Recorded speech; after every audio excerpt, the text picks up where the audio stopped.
दोस्तों, आज हम जिस मूवी की बात करने वाले हैं उसका नाम है रेड स्पैरो। इस कहानी की शुरुआत होती है मॉडर्न रशिया से, जहाँ पर हमें डोमिनिका नाम की एक लड़की को दिखाया जाता है। डोमिनिका एक बैले डांसर है। दरअसल उसे किसी भी कीमत पर पैसे कमाने थे, क्योंकि उसकी माँ हमेशा बीमार रहती है और उनके इलाज के लिए हमेशा उसे पैसों की जरूरत होती है।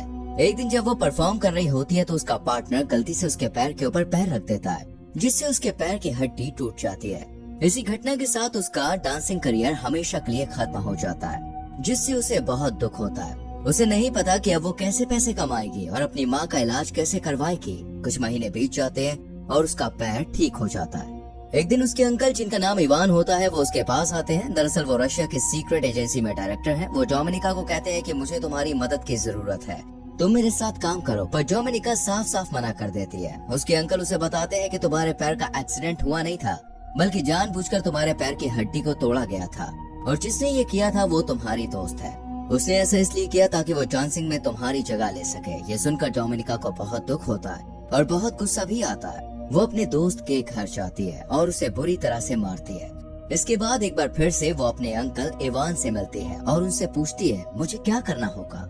उसके अंकल उसे बताते हैं एक बहुत बड़ा गैंगस्टर है, तुम्हें उसे सिड्यूस करके एक होटल के कमरे में लाना होगा और इसके बाद हमारे एजेंट्स अपना काम कर देंगे। इसके बदले में तुम्हारी माँ के जितने भी मेडिकल के खर्चे हैं वो सब के सब हम उठाएंगे।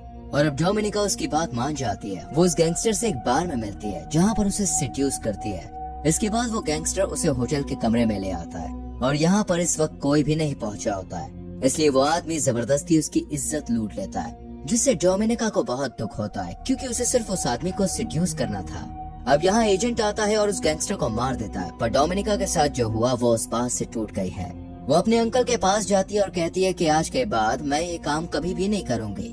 उसके अंकल को इस बात से कोई भी फर्क नहीं पड़ता कि उसकी इज्जत लुट चुकी है।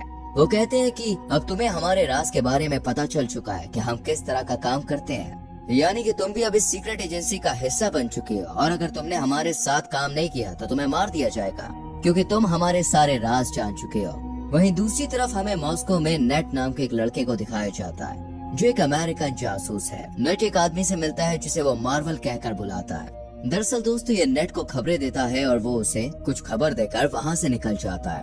पर तभी वहाँ पर पुलिस आ जाती है। नेट नहीं चाहता कि उसे खबर देने वाला मार्वल पकड़ा जाए, इसलिए वो गोलियां चलाता है, जिससे पुलिस का ध्यान उसकी ओर आकर्षित होता है और मार्वल उस जगह से भाग जाता है। लेकिन यहाँ पर नेट को पकड़ लिया जाता है और वापस अमेरिका भेज दिया जाता है। पर नेट एक बार फिर से रशिया जाना चाहता है, लेकिन उसके जो सीनियर होते हैं वो कहते हैं कि तुम रशिया नहीं बल्कि बुडापेस्ट जाओगे, ताकि तुम एक बार फिर से मार्वल से मिल सको। वहीं दूसरी तरफ हमें रशिया की सीक्रेट एजेंसी के डायरेक्टर इवान को दिखाया जाता है, जो उस वीडियो फुटेज को देख रहा होता है जिसमें नेट मार्वल से मिलाता है, और उसे देखकर उसे समझ में आता है कि मार्वल एक रशियन सीक्रेट एजेंसी का ही सदस्य है, जो उस टाइम बुडापेस्ट में है। और अब इवान किसी भी कीमत पर उसे मारने के लिए किसी स्पाई को, यानी कि जासूस को भेजना चाहता है।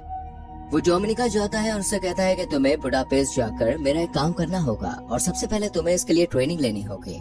और उसके बाद उसे एक स्पाई स्कूल में भेजा जाता है, जहाँ की ट्रेनिंग बहुत ही खतरनाक, बहुत ही मुश्किल होती है। लेकिन दोस्तों, जल्द ही वो इस ट्रेनिंग को पूरा कर लेता है और उसके बाद डोमिनिका को बुडापेस्ट के लिए रवाना कर दिया जाता है। यहाँ पहुँचने के बाद सबसे पहले उसे नेट का विश्वास जीतना होगा, ताकि उसके जरिए किसी भी कीमत पर मार्बल तक पहुंच सके। दरअसल मार्बल का चेहरा कोई भी नहीं जानता है, किसी को नहीं पता है कि ये कैसा दिखता है। सिर्फ नेट एक तरीका है जिसके जरिए मार्बल तक पहुंचा जा सकता है। अब डोमिनिका बुडापेस्ट पहुंच जाती है, जहां पर वो अपनी एक साथी एजेंट के साथ रहती है। साथ ही वो नेट का पीछा करना शुरू कर देती है। वो इस स्विमिंग क्लब को भी ज्वाइन कर लेती है, जहाँ नेट रोज आता है। डोमिनिका बार बार उसके सामने से जानबूझकर निकलती है ताकि वो उसे देख सके। डोमिनिका बहुत ही सुंदर है, इसलिए नेट भी उसे देखना शुरू कर देता है। एक दिन जब वो सड़क पर उसके सामने से गुजरती है तो वो उससे बात करता है। नेट को कहीं ना कहीं डोमिनिका पर शक है। जब अगले दिन डोमिनिका स्विमिंग क्लब जाती है तो वो देखती है कि वहाँ पर उसका आईडी कार्ड नहीं है। दरअसल नेट उसका आईडी कार्ड निकाल कर अपने साथ ले गया होता है और अब उसे पता चल जाता है कि वो एक रशियन स्पाई है। लेकिन फिर भी वो बार बार उससे मिलता है। हालांकि अब उसे पता है कि डोमिनिका उसे बार बार इसलिए मिलती है ताकि वो मार्वल के बारे में इंफॉर्मेशन निकाल सके। वहीं जब डोमिनिका एक दिन अपने घर पर जाती है तो उसकी साथी, जो उसकी फ्लैटमेट होती है, जो खुद भी जासूस है, वो घर पर नहीं होती है। जब वो घर की तलाशी लेती है तो उसे पता चलता है कि उसकी जो साथी है वो किसी अमेरिकन स्पाई से मिलने वाली थी। जिससे वो कुछ इन्फॉर्मेशन देगी और इसी इन्फॉर्मेशन के बदले उसे पैसे मिलेंगे। डोमिनिका भी समझ जाती है कि उसे भी उसी तरह का एक मिशन दिया गया है। अब डोमिनिका अपने काम को पूरा नहीं कर पाती है, उसे मार्बल के बारे में कुछ भी नहीं पता लगता। इसलिए इवान यहाँ पर आता है और उससे पूछता है कि तुम्हारा काम इतना स्लो क्यों चल रहा है, अगर ऐसे ही चलता रहा तो तुम्हें मार दिया जाएगा। वो कहती है कि मेरा काम स्लो चलने का कारण ये है कि मैं अपने साथी एजेंट के साथ उसके मिशन पर काम कर रही हूँ। ये सुनने के बाद इवान को बहुत गुस्सा आता है और जब डोमिनिका अपने घर पर नहीं होती है तभी वहाँ पर एक दूसरा रशियन एजेंट आता है जो डोमिनिका के फ्लैटमेट को मार देता है, क्योंकि उसने अपने सीक्रेट मिशन को डोमिनिका के साथ शेयर किया था। हालांकि उसने नहीं किया होता, लेकिन डोमिनिका ने कहा होता है कि मैं उसके साथ काम कर रही हूँ। इसलिए इवान को और रशियन इंटेलिजेंस को ये लगता है कि उसने अपने खुफिया मिशन को किसी के साथ शेयर किया है, इसलिए उसे मार दिया जाता है। साथ ही जब डोमिनिका घर पहुँचती है तो वहीं रशियन एजेंट उसे धमकी देता है और कहता है कि अगर तुम अपने मिशन में फेल हुई तो हम तुम्हें भी मार देंगे। डोमिनिका इस बात से बहुत ज्यादा डर जाती है। वो नेट से मिलने उसके फ्लैट पर जाती है, जहाँ पर नेट उसे बताता है कि मुझे पता है कि तुम एक रशियन जासूस हो। डोमिनिका बताती है कि मुझे अपनी और अपनी माँ की जान बचानी है, इसलिए उसे रशियन जासूस बनना पड़ा। नेट उसे कहता है कि मैं तुम्हारी और तुम्हारी माँ की सुरक्षा की गारंटी लेता हूँ, लेकिन तुम्हें डबल एजेंट बनना होगा, यानी कि तुम्हें मेरे लिए काम करना होगा। और उसकी वो बात मानी जाती है, जिसके बाद वो दोनों एक दूसरे के बहुत करीब आ जाते हैं। और अगली सुबह जब वो नेट के घर से निकलती है तो उसके पास उसका एक ग्लास भी होता है जिसमें नेट के फिंगरप्रिंट्स हैं। वही नेट एक बार फिर से मार्बल से मिलता है। मार्बल उसे आगाह करता है कि तुम्हें डोमिनिका से दूर रहना होगा, क्योंकि वो एक रशियन जासूस है और तुम्हारे लिए बहुत बड़ा खतरा बन सकती है।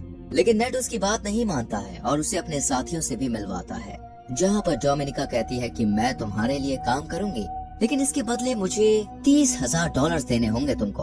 अमेरिकन एजेंट्स पूछते हैं लेकिन हम ऐसा क्यों करेंगे? वो कहती है कि क्योंकि मैं तुम्हारी मदद कर सकती हूँ। जिस लड़की के साथ मैं रहती हूँ वो एक रशियन एजेंट थे। उसे एक मिशन दिया गया था, जिस मिशन के तहत उसे यूएस सेंटर के चीफ स्टाफ से मिलना था, जो उसे अमेरिका के बारे में बहुत सारी इन्फॉर्मेशन देने वाली थी। पर उसकी अब मृत्यु हो चुकी है और वो मिशन अब मुझे दिया गया है। मैं तुम्हारी इसमें मदद कर सकती हूँ। ये सुनने के बाद वो उसे पैसे देने के लिए राजी हो जाते हैं और अब डोमिनिका यूएस सेंटर के चीफ स्टाफ से मिलती है, जो उसे टेस्ट देती है। दरअसल डोमिनिका की और यूएस सेंटर के चीफ स्टाफ के ऊपर यहाँ पर रशियन के साथ साथ अमेरिकन जासूस भी नजर रखते हैं। डोमिनिका ने जो डिस्क ली होती है वो किसी तरह उसे बदल देती है और नेट तक पहुँचा देती है। अमेरिकन सेंटर की चीफ स्टाफ जब बाहर आती है तो उसे चारों तरफ से घेर लिया जाता है। ये सब के सब अमेरिकन जासूस हैं। उसे समझ में आ जाता है कि उसका खेल खत्म हो चुका है। वो भागने की कोशिश करती है, लेकिन वो चारों तरफ से घिरी हुई है और तभी उसका एक्सीडेंट हो जाता है, जिसमें उसकी मृत्यु हो जाती है। उसकी मृत्यु से रशियन को बहुत बड़ा झटका लगता है, क्योंकि वो उनके लिए काम करती है, उन्हें इन्फॉर्मेशन दिया करती थी। और अब इवान को डोमिनिका और उनके सीनियर पर शक हो जाता है, क्योंकि उस मीटिंग के बारे में डोमिनिका और उसकी सीनियर को ही पता था। इन दोनों को वापस बुलाया जाता है, जहाँ पर इन दोनों को बहुत टॉर्चर किया जाता है। डोमिनिका के सीनियर की मृत्यु हो जाती है, लेकिन डोमिनिका अब भी जिंदा होती है। वो यहाँ पर इवान को बताती है कि मैंने ये सब इसलिए किया है ताकि मैं नेट का भरोसा जीत सकूं और किसी भी तरह से मार्वल तक पहुँच जाऊं। नेट का भरोसा मैंने जीत लिया है और अब मैं जल्द ही मार्वल तक पहुँच जाऊंगी। इवान उसकी बातों में आ जाता है और उसे एक बार फिर से बुडापेस्ट भेजने के लिए राजी हो जाता है। पर बुडापेस्ट जाने से पहले वो इवान के घर आती है, जहाँ पर वो कुछ पलों के लिए सेड्यूस भी करती है। इवान को उस पर अभी भी शक होता है, इसलिए बुडापेस्ट में वो उसके पीछे एक और जासूस भेजता है। डोमिनिका बुडापेस्ट पहुंचने के बाद सबसे पहले नेट से मिलती है। नेट उसे देखकर बहुत खुश होता है और अपने गले से लगा लेता है और वो नेट को सब कुछ बता देती है। नेट अभी भी उसे मार्वल के बारे में कुछ बताता नहीं है, लेकिन वो उसे बहुत पसंद करता है, इसलिए एक बार फिर से वो दोनों एक दूसरे के करीब आ जाते हैं। ये दोनों के दोनों सो जाते हैं, पर जब डोमिनिका की नींद खुलती है तो देखती है कि उसके सामने वही एजेंट है जिसे डोमिनिका के पीछे रशिया से भेजा गया था और उसने नीट को पकड़ा हुआ था। वो किसी भी हालत में मार्वल का असली नाम और उसकी पहचान उससे जानना चाहता था, पर नेट उसे नहीं बताता है। इसके बाद डोमिनिका भी नेट को मारने लगती है और उसे मार्वल का असली नाम पूछती है, लेकिन उसे टॉर्चर करते करते अचानक से वो रशियन जासूस के ऊपर हमला करके उसी को मार देती है, जिसके चलते दोनों के दोनों घायल हो जाते हैं और डोमिनिका और नेट दोनों हॉस्पिटल में होते हैं। यहाँ पर रशिया के जनरल, जो कि इवान के सीनियर होते हैं और डोमिनिका उन्हें पहले से ही जानती है, वो डोमिनिका से मिलने के लिए आते हैं और कहते हैं कि मुझे पता है कि नेट ने तुम्हें मार्वल का असली नाम नहीं बताया है और जिस जासूस को हमने तुम्हारे पीछे भेजा था उसे तुमने ही मारा है और बहुत सारी ऐसी बातें हैं जो तुमने हमसे यानी कि रशिया से छुपाई है। डोमिनिका साफ साफ मना कर देती है। जनरल कहते हैं कि तुम्हें मुझसे डरने की जरूरत नहीं है, जिस मार्बल की तुम्हें तलाश है, जिसे नेट बचाने की कोशिश कर रहा है, वो कोई और नहीं बल्कि मैं ही हूँ। मैं रशिया के लिए पहले बहुत ईमानदार था। एक दिन मेरी पत्नी बहुत ज्यादा बीमार थी। एक अमेरिकन डॉक्टर था जो मेरी पत्नी को बचा सकता था, लेकिन मुझे इसके लिए अलाउड नहीं किया गया। उन्हें ऐसा लगता था कि मेरी सच्चाई उस डॉक्टर को यानी कि अमेरिकन को पता चल जाएगी, जिस वजह से मेरी पत्नी की मृत्यु हो गई। ये पूरा का पूरा सिस्टम करप्ट है, इसलिए मैंने रशिया का साथ छोड़ दिया और एक डबल एजेंट बनकर अमेरिका के साथ और रशिया दोनों के साथ काम करना शुरू कर दिया। तुम मेरी सच्चाई रशिया की खुफिया एजेंसी को बता सकती हो। इसमें मैं पकड़ा जाऊंगा और तुम एक नेशनल हीरो बन जाओगे, और इसके बाद तुम मेरी तरह अमेरिका के साथ और रशिया के साथ दोनों के साथ एजेंट बनकर काम कर सकती हो और रशिया की करप्ट एजेंसी को खत्म करवा सकती हो। दरअसल जनरल ने उसे सब कुछ बताया होता है, क्योंकि उन्हें पूरा विश्वास होता है कि जल्द ही वो पकड़े जाएंगे और वो नहीं चाहते हैं कि उनकी जिंदगी वेस्ट हो जाए। वो चाहते हैं कि डोमिनिका उन्हें पकड़वाए, जिसके बाद डोमिनिका उनकी जगह ले ले। और अब डोमिनिका रशियन एजेंसी के पास जाती है। यहाँ पर वो उन्हें मार्बल की सच्चाई, उसका नाम और सब कुछ बता देती है। कुछ ही देर बाद हमें दिखाया जाता है कि रशियन एजेंट जनरल को नहीं बल्कि इवान को पकड़ लेते हैं, क्योंकि उसने इवान का नाम बताया होता है कि इवान ही मार्बल है, और साथ ही उसने बहुत सारे सबूत भी दिए होते हैं। इसमें पहला सबूत होता है कि उसने इवान के नाम पर अकाउंट खुलवाया होता है, जिसमें उसने अमेरिकन से $30,000 लिए थे। साथ ही जब वो इवान के घर पे गई थी तो वो ग्लास जो नेट के घर से लाई थी, जिसमें नेट के फिंगरप्रिंट्स थे, वो उसने अंकल इवान के घर पर छोड़ दिया था, जिससे ये साबित होता है कि इवान और नेट आपस में मिले हुए हैं। दरअसल वो शुरू से ही इवान को इस जाल में फंसा रही थी, जो पूरी तरह से उसके जाल में फंस चुका था। वो चाहकर भी अपनी बेगुनाही साबित नहीं कर सकता था। रशियन एजेंसी इवान को जान से मार देती है और इस तरह से इवान का खात्मा हो जाता है। डोमिनिका ने मार्बल का पर्दाफाश किया होता है, इसलिए उसे प्रमोशन मिल जाता है और अब वो रशिया में अपनी माँ के साथ बहुत खुश है। लेकिन वो नेट को आज भी याद करती है, क्योंकि वो नेट को आज भी बहुत पसंद करती है। और एक दिन उसे एक अननोन नंबर से कॉल आता है। दूसरी तरफ से कोई नहीं बोलता, वहाँ से सिर्फ एक पियानो की धुन बजती है, जिसे सुनने के बाद वो समझ जाती है कि ये नेट है। इसी के साथ ये फिल्म की कहानी यहीं पर खत्म हो जाती है।